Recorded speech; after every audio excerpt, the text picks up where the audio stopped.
Parashat Shelach Lecha. Moshe Rabbeinu envoie les Meraglim pour explorer Eretz Israël avant d'y rentrer. Le pasuk dit à ce sujet, Uma haaretz, analysez cette terre. Hashemena i imraza, est-ce qu'elle est fertile ou pas? Ayesh ba etz, o aïn, imaïn, est-ce qu'il y a un arbre ou non? Dans le sens des forêts. Vitrazaktem, et vous allez vous renforcer, être courageux, ou kartem iperi haaretz, et prendre des fruits de la terre. Alors ça, c'est l'explication simple.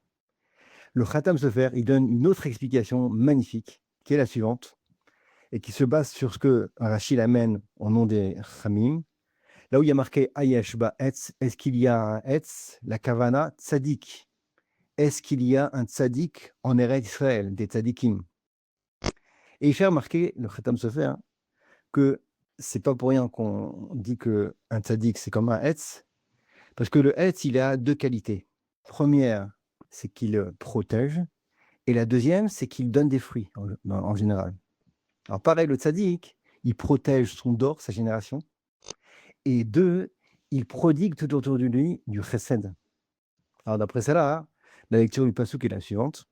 Ayesh ba'etz, est-ce qu'il y a un tzaddik? Sous-entendu, s'il y a un tzaddik, alors là, il n'y a pas besoin de prendre des fruits de Eretz Israël. Pourquoi? Parce que s'il y a des fruits, c'est pas grâce à la terre, mais c'est grâce au tzaddik. Et c'est pour ça que le pasuk après, il poursuit. Im ha'in, s'il n'y a pas de tzaddik, alors là, oui. Il faut prendre des fruits de Israël parce que là, ça prouve qu'intrinsèquement, la terre est fertile. Magnifique.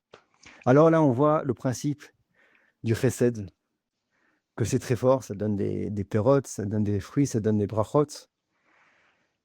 Je te propose une histoire à ce sujet magnifique. Elle se passe en Eretz Israël il y a 40 ans, Petar Tikva, là où malheureusement il y a eu une tragédie, un accident terrible, un train qui rentrait dans un bus d'enfants. Le bilan était très très lourd, des morts, des blessés graves. Et voilà que ce matin-là, un de ces enfants est parti à la Macoulette pour acheter des bonbons et des gâteaux pour le chemin, pour le tioul. Et voilà qu'il arrive là-bas et il rencontre un copain. Et tout de suite, il voit que ce dernier était triste. Il lui dit, qu'est-ce qu'il y a? Manishma. Il dit, bah, voilà, papa, maman, elle m'a donné 10 shekels pour acheter du pain et du lait. Et j'ai perdu l'argent, je suis super embêté. Je sais pas, je vais me faire crier par elle. Alors son copain, il dit, pas de problème, voilà 10 shekels, achète le pain et tu rentres à la maison tranquille. Mais cet enfant-là, hein, il était très tracham, tzaddik, bonne midote. Il a dit, si je rentre comme ça, hein, alors je vais me faire remarquer par ma mère. Alors, qu'est-ce qu'il a? Il a une bonne idée. Il a pris des journaux qui étaient traînés dehors, comme ça, FK, il les a mis en boule dans son sac. Comme ça, il est rentré, ni vu ni connu. Évidemment, sa maman ne lui a rien dit. Mais quelques instants après, elle lui a dit, mais tu peux pas partir sans un casse-croûte, un vrai manger, pas des bêtises. Je vais te préparer un casse-croûte. Non, non, papa, maman, c'est bon, t'inquiète pas, regarde, c'est plein, je n'ai pas besoin. Un casé d'avoir, obligatoire. Je te prépare, tu manges quelque chose de baril, de sain, et après tu pourras manger des bêtises. Non, non, bon, Bekitso a compris que le secret est dévoilé. Elle ouvre le sac, elle voit des journaux et elle lui crie. Elle commence à rentrer dans les furies. Elle dit, mais c'est quoi ça? Tu te moques de moi? Bekitsour, elle était tellement énervée qu'elle lui a donné même une claque. Il était complètement choqué, cet enfant. Elle commence à lui parler, lui expliquer, etc. Lui, il a voulu s'expliquer aussi, il n'a pas laissé parler. Et le temps pressé, elle dit, bon, vas-y, prends ça, prends ton sac, vas-y, on en reparle plus tard. Sur le chemin, en direction du bus, cet enfant-là était vraiment très perturbé. Il s'est arrêté, il commençait à pleurer, il commençait à regretter. Qu'est-ce que j'ai fait de donner l'argent? Je me suis frappé par maman. Bekitsour, il a loupé le bus. Au Hachem. Et il s'est dit, je ne vais pas rentrer tout de suite parce que ma maman, elle va encore plus me crier. C'est pas le moment, je vais attendre que l'orage passe. Je vais rentrer cet après-midi. Entre-temps, sa maman part au travail.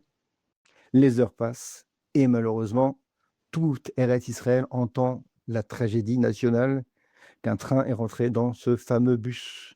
Cette maman s'inquiète, elle se renseigne et malheureusement, elle s'aperçoit que oui, son fils était dans le fameux bus.